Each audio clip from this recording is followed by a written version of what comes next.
Hey, hey, welcome to the Summit Host Hangout podcast where you'll learn how to plan, strategize, and launch your profitable online summit. No influencer status necessary. I'm your host, Krista from Summit in a Box, and before we kick off a fun new series next week, we've got a special guest here with us to talk about what it was like to host her first summit and give us some good little insights on Instagram and Facebook ads. To give you some background information on our guest, she's a Facebook ad and marketing consultant with more than 25 years of experience in marketing, sales, funnels, and online education.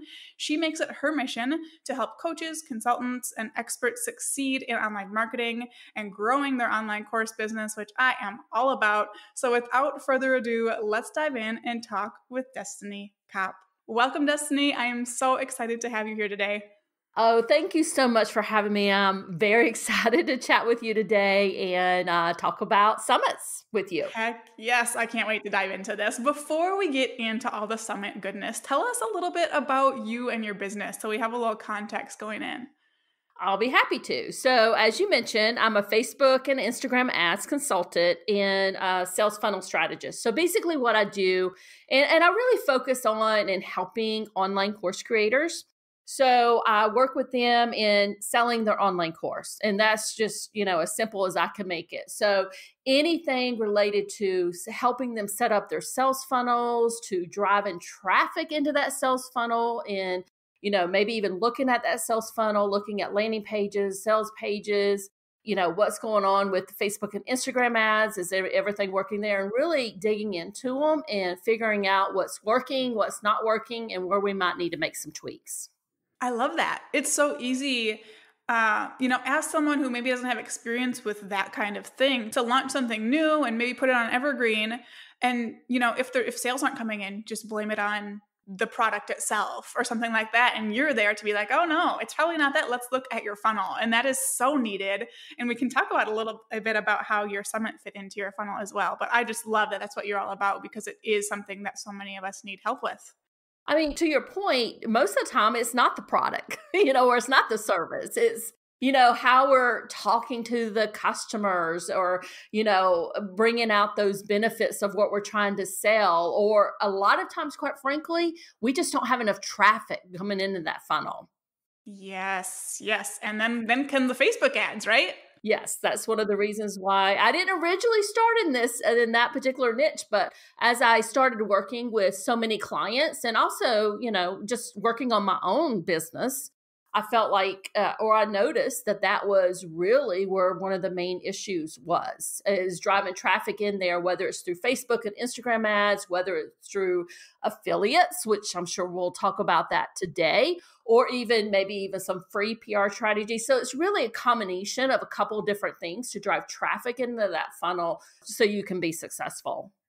Totally. I love that so much. So let's dive into talking about your summit. Can you start by giving us an overview of what your summit was all about and who it was for? Sure. So the title of my summit was The Funnel Cure. And who I helped in this particular summit, or who it was designed for, was online course creators. And it was designed to help them sell their online course. So in the summit, we didn't focus on creating a course. It was really designed for people who already had an online course, or who were launching one, a course soon.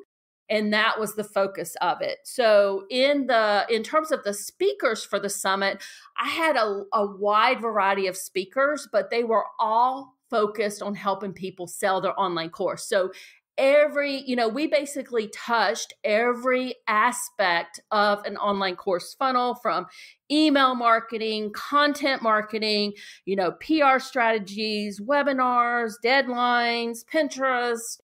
You were one of the speakers to talk about how we could use summits to drive that traffic and sell our online course. So I really covered every piece of the online course funnel. I love the name, by the way, Funnel Cure. It's just genius. Do you feel like it paid off for you to get that specific? So, that's something I'm always preaching about. Like, get as specific as you can. And here you narrow down for, you could have done like all online business owners who might want to make a course someday, to people who already have a course. And you took that a step further, and your topic was selling that course. Are you glad you got that specific? Do you feel like it made the process easier on you? I've been in marketing for 25 years. I'm really kind of telling you what my age is here, but I've been in marketing for a long, long time. And one of the things that I have learned over the years is that you have to design products and services for specific people. Because if you are talking to everybody out there, then you're really talking to no one. And I don't know if you know this about me, but I'm also a college marketing professor. So I teach MBA students and sometimes juniors and seniors at the bachelor's level, marketing type concepts. And they, in all their papers, they come back. And, I see this with my clients too. They all come back and said, well, I'm going to be selling this to all online entrepreneurs. Well, we really have to have a conversation there, because when you are directing your marketing, the voice, and when you copy and you're trying to speak to everybody, nobody's going to hear your message. And that's the same thing I think for summits, is that you have to be very specific and you have to be talking to a certain niche. Yep. Thank you so much. Thank you so much for saying that, in a different way too. And I feel like it does take, sometimes people need to hear it from a couple of different people. And I just love the way you stated that.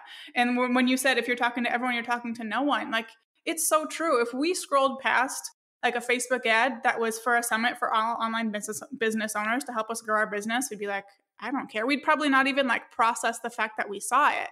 And like yours, which got so much more specific, heck yes, that's going to catch the attention of people who, have a course and just need to make more sales. So that all comes together so much. I love that you did that. Yeah, I'm glad to hear that. That was just kind of like another case study, that it's worth doing something like that. All right, so something really cool that I know you did was that you set up this summit to lead into a launch. So I'd love to talk through what your overall strategy was behind that and what that transition looked like. Before we hear about that, can you tell us a little bit about what it was that you did launch after the summit? Sure. So it was a 3-day summit that I had set up, and I had it going from like Tuesday, Wednesday, and Thursday of one week. And then the next week, I transitioned into launching one of my programs, which is my Facebook and Instagram ads course. And really the goal was, they've been in this summit, they've learned all of these things, they've learned all of these strategies, but I really wanted to keep the momentum and, really kind of keep everybody moving forward with the launch. And kind of, to be honest with you, I really went back and forth on this. At first I wasn't going to launch immediately. I was going to wait a few weeks, but after talking with one of my, my business coach and some of my peers, I'm like, you know what? I need to keep the momentum going and go ahead and launch my program. So what I did to actually launch my own program is I offered webinars.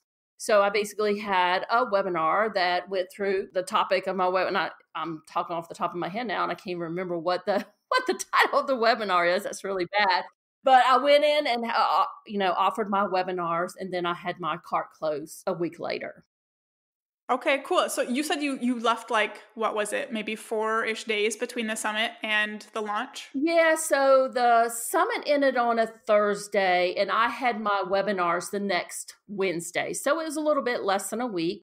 I did do some things to keep people engaged between the time the summit launched and my own webinar started. So we can talk about that too in just a second when we talk about the Facebook and Instagram ads.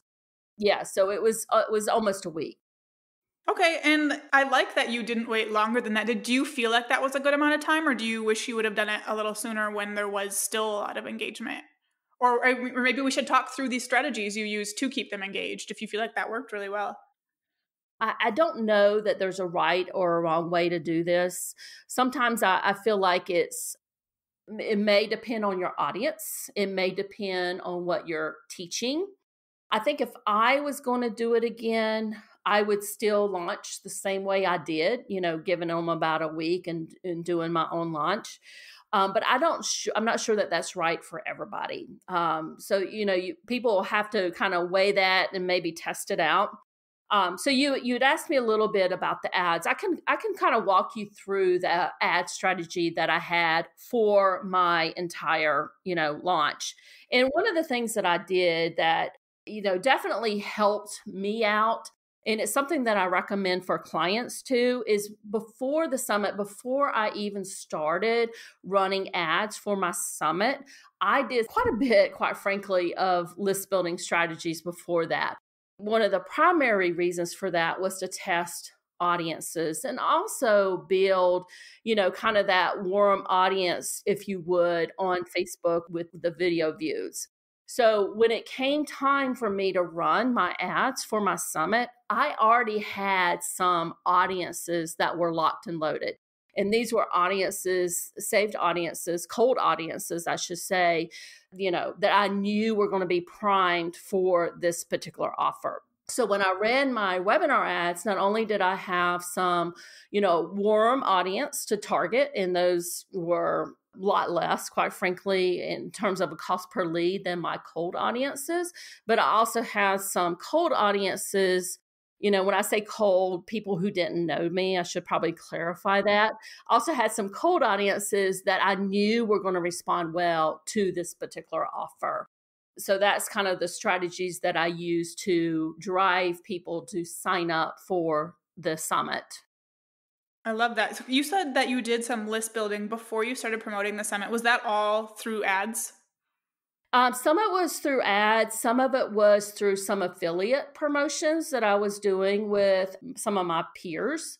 So I had a really, really seasoned Facebook pixel when I went to do my own, ads for my launch. Yeah. So then when you were setting up the audiences for your summit, if you were like retargeting your website traffic and stuff like that, you had bigger audiences to start with. Yes. It was like almost 28,000 views on my Facebook pixel. So I had a really big audience there to target from a warm audience. So yes. Yeah, I love that. That's really smart. About your cold audiences, you said you had some that you were really confident about. Could you tell us a little bit more about maybe what those audiences were and what made you so sure that they would respond well for people who maybe aren't sure how to do that? So I've been running ads for my business for some time. And the cold audiences that I went after were some of the ones that some people might know, right, from listening here. So people that I knew would be interested in selling an online course. Pat Flynn type audience, Amy Porterfield, and there was a lot more in there. I'm just giving you some highlights. And those were some audiences that I've tested in the past that I knew would be interested in this type of summit. Would you recommend that people go ahead and test some audiences before they kick off their summit with like a freebie or something like that? I highly, highly recommend it, because if you don't test beforehand, you're going to be testing when you do your ads for your summit. And if you don't do that testing, it can take some time to do that testing, a week or two. And you don't have that type of time when you're trying to get people to register for a summit. I love that point because, yeah, for a summit, you don't want to be running ads for, I don't know, maybe 14 days max, right? That's tough if you're trying to do your testing in that time. And for my summit, that's what I did. I did 14 days and my creative was a little bit off at the beginning. And I have an ads coach that I was working with who was able to identify that. But still, that was 2 days that I missed out of 14 days because, I wasn't able to test that kind of thing. So I love that you're bringing this up. Test what you can before you go ahead and launch your summit campaign. That's really smart. Yeah, as much as you can test beforehand. So when it comes to doing your ads for your summit, you'll be locked and loaded and ready to go.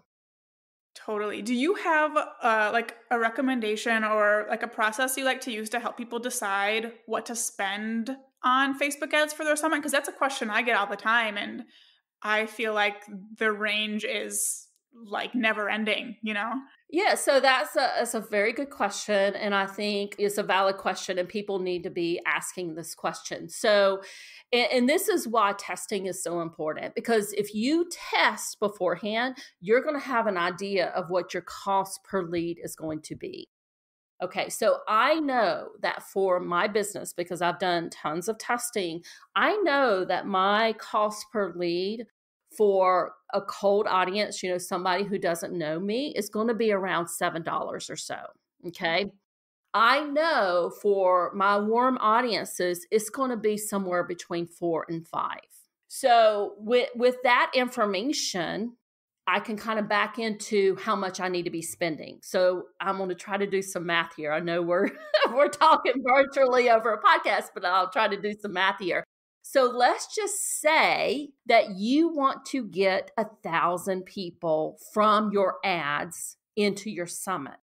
Now, depending on what your cost per lead is, let's just say that my cost per lead is very high, right? Because I'm targeting high-end entrepreneurs.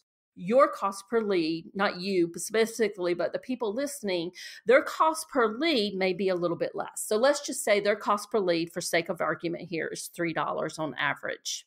And they want to get 1,000 people, right, into their summit. That means you'll take the $3 cost per lead times $1,000, that will be $3,000 that they need to spend on their ad campaign. And if you could break that up by how many days you're That's promoting. so easy when you put it that way. Yeah. So those are the numbers that you need to know. And if you're not testing beforehand, you aren't going to know those numbers. That's so easy when you put it that way. Like, that's easy math we can do. Yeah. So, and that's why testing is so important, because if you don't do the testing beforehand to know what your cost per lead is, you're not going to know how much you need to spend to get to your, the number of people that you want in your summit. Do you have I know you could probably go on for forever about this, but do you have a quick 3-step method or whatever people can use to do that testing? Like, how do you recommend someone does that? I would do just a list building type ad. I do have a workshop, a 5-day workshop that people can go through to set up their first list building ad campaign.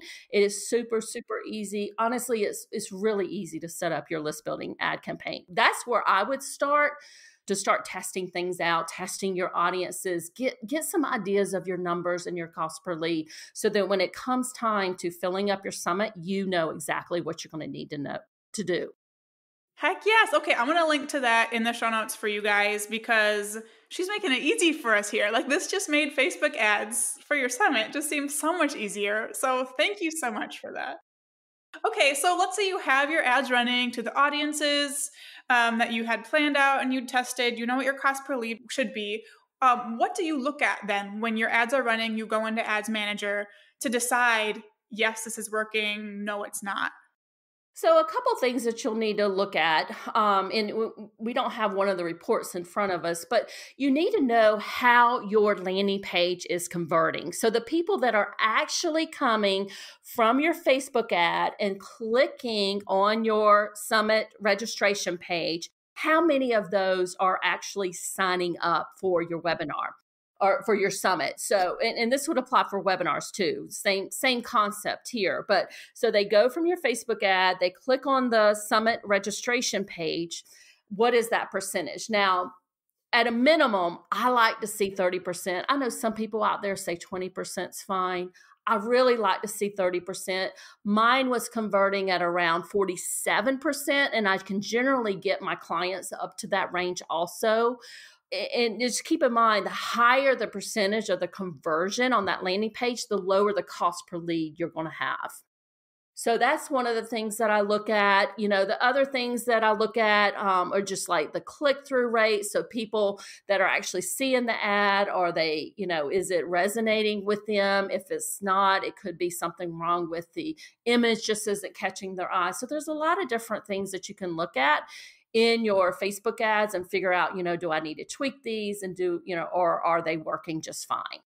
Yeah, I love that. Like, it's easy, I guess, for maybe someone who's not super familiar with ads to go in, maybe see that cost per lead is way higher than they want it to be, and just be like, oh, this isn't working, I'm going to turn it off.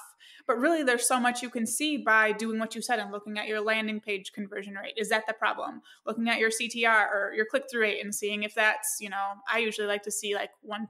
Does that sound right to you? Yeah. So, 1 to 2% is generally what I would look for there.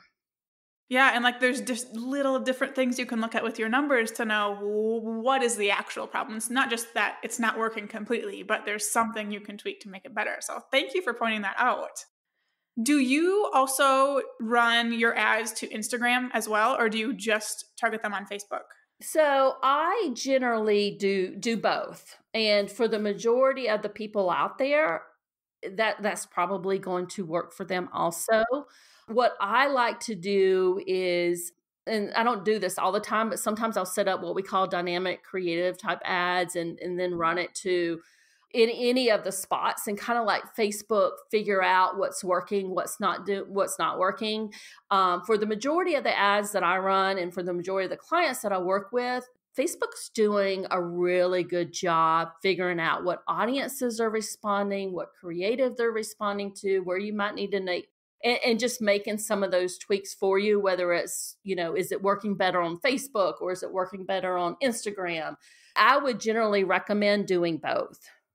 Yeah, I totally agree. I've been really impressed with their dynamic creative and like the campaign budget optimization. Like they do a very good job at finding who responds well and where they respond best. Like it's really cool. I agree with you, and I highly, highly recommend it. I think that especially now after they've had some time to kind of figure out and work out some of the kinks, they're working pretty well for everybody. Yep, for sure. Okay, cool. So that we talked over kind of your ad strategy for getting people signed up for the summit. Can you talk us through the engagement, like how you kept that engagement up between the summit and your webinars? Yeah. So one of the things, and this will be, very good for the folks listening here. One of the things that I did that I really liked and it got I think it worked very well, was just putting out what I call a reminder ad. And this was just done 2 to 3 days before the summit. And this was sent out to everybody who had registered, basically saying, hey, your seat is saved. Just want to let you know that the Funnel Cure Summit's right around the corner. And if you want to go ahead and start planning your schedule, I had a link in there to the schedule of the summit. So if they wanted to go ahead and kind of look at the schedule and figure out, which sessions that they wanted to attend, they can kind of go ahead and put those on their calendar. But what I also liked about this, it was a carousel ad. So I had pictures of, not every single one of the speakers, because that would have been kind of overkill, but a picture of a lot of the speakers and kind of a little overlay of what they were going to be speaking about, where people could kind of flip through, and every one of the little carousel pictures took them to the schedule. That's really cool. I like that. Oh, interesting. How did you decide how much you wanted to spend on that? Since, like, I'm guessing it didn't give you like a direct monetary return. No, it doesn't give you any return. And I think I just did like $10 a day. It wasn't much. I think it total maybe 3 days, $10 a day for $30. Yeah, I like that. Nice and easy way to make sure people don't forget about the summit coming up. Cool. Did you do something similar before your webinar then? A couple of things. And I kind of ran out of time, to be honest with you. And I had some other things that were going on personally in my life at this time. But my goal is to also run ads for my webinar, even for people who maybe didn't attend the summit. And that is something that I didn't do. But if I was going to do this again, I would do that, just to get more people in there, because anybody could have benefited from that webinar. It wasn't just for the people, if that makes sense, that went to the summit. So that was one of the things I was going to do that I didn't get to do. The other thing that I had lined up that kind of fell through the cracks with everything else going on was just some, what I call engagement type ads. And it's really just to keep people interested, to keep them engaged with the summit material. It was just video type ads. And this is something I generally recommend. I would recommend for folks, any clients that I work with on this. Do them over the weekend, do them up until your webinar. Just talk about stuff that you covered in the summit, just to keep them engaged, and continually remind them, I have this webinar coming up, make sure you register for it, make sure you attend it, that sort of thing. Cool. I like that. Again, like nice and simple, but your goal here is to just make sure they stay interested and stay excited. And that is a nice and easy way to do it. I love that. And I like doing videos for those, Krista, because you can really get cheap video views. You could just spend like $10 a day on those and you'll be perfectly fine. It's not expensive like some of the conversion ads are to get people to sign up for a webinar or to sign up for your summit. They're really just cheap engagement type ads that you're doing. Yeah, I love that. Cool. Thank you so much for letting me pick your brain about all of this stuff. It's been really good to, or really cool to hear the process from like a marketing and Facebook ad expert's standpoint. It's been really, really cool. Changing gears a little bit, if you do another summit, what do you think you do differently next time?